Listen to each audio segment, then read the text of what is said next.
and then we'll be happy to discuss that here. Meron. But that's a public document naman, Kong, di ba? Oo, public That's document. So yeah, we look forward to seeing that copy also, no, Attorney Vic. Yeah, basta tuloy-tuloy lang tayo sapagkat sinabi nga ni Pangulong Duterte nung una nating itong inilahad, I think that was January 18, na obligasyon ng bawat Pilipino na makakakita nung nakita initially ni Congressman Sid Ungam na ipagbigay alam sa sambayan ng Pilipino na ganito ang ginagawang pagsasalaula sa proseso ng pagpasa ng budget at hindi pagkilala sa ating saligang batas at hindi ito nararapat. At isang malaking kasalanan na nakita mo na hindi ka nagsalita at nagmimistulang wala kang nakita at wala kang naririnig. Kaya tayo umabot dito sapagkat ito ay isang lehitimong usaping panlipunan na dapat pinag-uusapan at dapat talaga ay may katumbas na transparency and accountability. Again, ang involved ho rito ay 6.325 trillion pesos na pera ng bawat Pilipino. Thank you, Attorney Vic, Congressman Sid and Congressman Bebot. Balikan ko lang, naalala ko lang, pagka gusto nyo magbigay ng komento or clarification, Congressman Sid. Ito nga, one member of, I think, the Young Guns ng House of the Representatives actually made a statement na ito ngang expose na to, itong pag-question natin sa constitutionality, no, ng GAA, is just a deliberate effort to mislead the public and manipulate the budget process to bring back the 2 billion fund previously allocated to the Office of the Vice President. So, dinrag na naman ang Office of the Vice President. Congressman Sid. Natanong na rin yan sa akin in one of the interviews. Dalawang interview na gusto daw namin mag-reenacted budget para maibalik yung funds ng OVP at saka yung gimension pa yung confidential fund daw. Pag mag-reenacted budget, MOOE lang yan. At saka ang mag-reenact na budget yung 2024. Please be reminded and please review the budget of 2024. Walang confidential fund, CBP. 2022 at saka 2023. Pag 24, tinanggal na eh. So, imposible yun babalik. So, iklaro lang natin. At saka MOOE lang ang not only for OVP but for all the agencies of the government. Congressman, what you're saying is sa 2024, zero budget na ang OVP sa confidential funds eh. Yes, zero. So, pagka na-reenact, babalik lang sa zero. So, wala talagang madadagdag at may babalik. Wala. At imposible din talaga na magdadagdag pa ng budget doon kung nag-reenact. Wala. Wala. At least klaro. Attorney Vic, would you like to? Tama sila dahil MOE lang. Wala kang pwedeng pakialaman dyan. And the MOE is precisely to guarantee that the government will not shut down in its operation. Tuloy-tuloy yan. Kung tatrabaho pa rin yung ating mga kawani sa gobyerno. Apparently, that statement is very irresponsible at halatang hindi pinag-aralan. Would you like to expound on that, Com? Kasi paano mo sasabihin na gusto lang natin na ibalik yung yung OVP budget. yung confidential fund. Wala naman doon sa 2024 Wala. budget, wala, zero. So kung ibabalik mo yun, edi zero ulit ang pag-uusapan natin. Do you think, Kong, an attorney, that was just also a deliberate way to drag the Office of the Vice President again into this matter? Hindi, pagka wala ka nang masabing iba, kung ano-ano na lang yung may isip mo at yung nagsasabihin mong rason. They're actually deflecting the real issue. Sinasabi politics, ang dami nang sinasabi OVP. Diversion. Answer the real issue. Yung aming main point dito, blanco, 28 blanks in that bicameral conference committee report. Ngayon, ang kasunod, hinahanap namin yung enrolled bill. Nasaan na? Hashtag nasaan ang enrolled bill. So I think that's a thing. We look forward to seeing also. So thank you very much, Kong Sid, Kong Bebot, and Attorney Vic. Thank you. Before we close, may gusto ko lang kunin din ng opinion nyo on this recent issue, particularly you, Attorney Vic, kasi I think nagmula to dun sa challenge mo sa presidente. I think it was a challenge, Attorney Vic, na for him to take the hair follicle test, no, and in an interview, he responded. He was asked by a member of the media, and he actually responded to that. Can we play that clip? No. No. Why should I do that?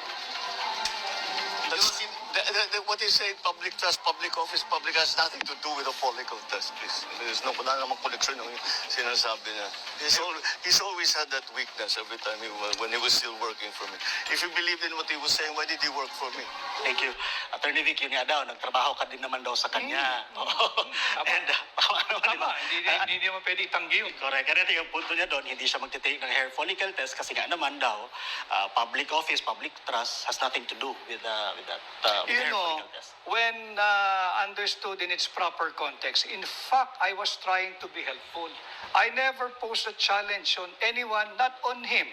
In fact, ang sinasabi ko, para matapos na yan, ang daming taong nag-i-speculate kung ano-ano na ang itinatawag sa kanya.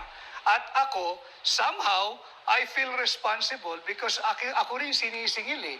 Totoo ba yung ipinakita mong negative result ng drug test nung sometime November of 2021? Pati ako ay sinisingil.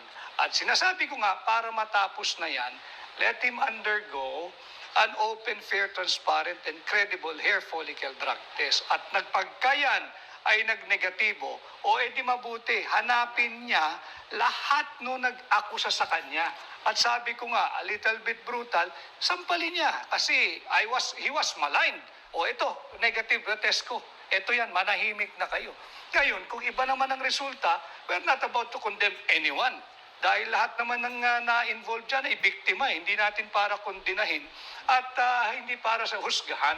Yun ang tamang konteksto dyan. But he said he will not, he's not willing to take that type of examination. So that's his decision. Thank you, Attorney Vic. Congressman Sida and Congressman Bebot, would you like to comment on that as well? Well, I agree with Attorney Vic. Para ma-stop na yung istorya, just do the test. Kasi kung habang hindi ka magpa-drug test nga, lumalaki pa rin yung istorya hanggang ngayon. O, It will never die. Do you agree with that, Kong Bebot? o kung naman naghahanap si Pangulo ng kasama, ako, pwede ako sumama dyan, magpa-hair follicle ako. Ikaw, Kong Sid, ha? Huwag na ako, manipis na yan. Hindi ko tapos ka na yung Huwag na that ako, before. huwag na ako. Ako, white lang hair ko. Ganap kayo makapal-kapal ang buhok.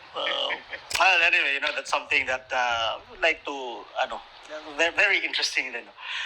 Okay, I think that that ends our discussion for tonight. Unless there are other topics that you wish to discuss, or Attorney Vic. Ako'y wala. I just take it as part of our duty as Filipinos to help enlighten and educate our countrymen on the real issues that must be discussed by each and every Filipino. Mataas man ang iyong sa estado sa lipunan o ordinaryong tao ka, pag-usaping budget, lahat tayo ay kasali dahil bukod sa pera ng Pilipino na nagmumula sa buwis, yung deficit dyan, yung kakulangan, ay inuutang. At pag yan ay inutang, lahat tayo ay magbabayad dyan. Kaya dapat sa usaping budget, lahat tayo ay kasali, lahat tayo ay may pakialam. Thank you, Attorney Vic. Congressman Bebot. Ako, sang-ayon ako dun sa sinabi ni Attorney Vic. Talagang, kasi lahat tayo dyan, bawat kilos mo, magbubuwis ka eh. Bibili ka sa grocery, bibili ka kung saan. May kasamang VAT yan. Congressman Sid, your message to our fellow Filipinos. Yung budget kasi, yan ang dapat yung financial interpretation ng mga dreams mo, mga plano mo. Gusto mo maging highly developed country, ilagay mo dyan, mag-increase. Gusto mo ma-address yung poverty, dapat nandyan. Gusto mo maging healthy Filipinos, nandyan. It's very important. So, for you to achieve your dream 10 or 20 years from now, it should be reflected in your budget. That is the essence of budget making, budget preparation. Please don't make your budget good for very short term yung vision mo. Long term dapat ang vision natin. Thank you very much, Congressman Sid, Congressman Bebot, and Attorney Vic. Antabayanan natin ang development ng usapin na ito. At alam namin na ito, isang taon na ang maisog at hindi tayo titigil sa napag-usapan ang mga issue na nakakapekto sa buhay ng bawat ordinaryong Pilipino. At muli po, on behalf of Basta Dabawenyo, we would like to thank you once again for being so generous sa oras niyo. Alam namin napaka-busy niyo, especially you, Attorney Vic, you flew in pa from Manila. Thank you very much for joining us. So, thank you very much for the opportunity at hindi kami papayag tatlo matapos ang episode na ito nang hindi bumabati ng happy birthday sa iyo. Happy birthday. Happy birthday. Thank you po. Thank you po. Thank you po sa lahat ng nakaalala. Birthday ko pala, 30 na ako, attorney. Bata. 30, oo. 2 years lang naman nagbat natin eh. Oo. Maraming salamat po. May gusto kayong batiin, Kong? May gusto kayong family na i-batiin? Kong Bebot, na kayo gusto i-greet, Kong? Mga ano na to, mga silingan na to sa Davao del Norte. Adlaw-adlaw man ko kay istorya nila. Masingningawan dahil sila ni mo. Thank you, Kong Bebot, ha. Attorney Vic, may mga gusto kang batiin. Lahat ng ang tumutulong sa akin, yung hakbang ng maisog, maraming salamat. At yung mga nagboboluntaryo, we have covered so much already in our campaign. At tulungan lang po ninyo ako na mangampanya dito sa ating layunin na maghatid ng totoong pagbabago ngayong 2025. Thank you, Attorney Vic Rodriguez. To my favorite grandchildren, Cheska and Jan. Ay, Cheska and Jan, happy viewing. Sunod kong, basig pa din mo sila imitahon po dire para makita. Sige. Oo. Nagapanood eh. Ay, Liliit pa, nagapanood sa kay Lolo, di ba? sige. Again, Pilipinas, maraming salamat po sa pagtutok sa inyong paboritong programang Basta Dabawenyo. And binabati din po namin ang ating mga kapwa Pilipino OFWs. Sana po ay nasa mabuti kayong kalagayan ngayon po. Ang disiplinadong Dabawenyo, mahadlokon sa Ginoo. Ang disiplinadong Dabawenyo, murespeto sa balaod ug isig katao, matinud-anon, mahigugmaon ug maisog. Basta Dabawenyo.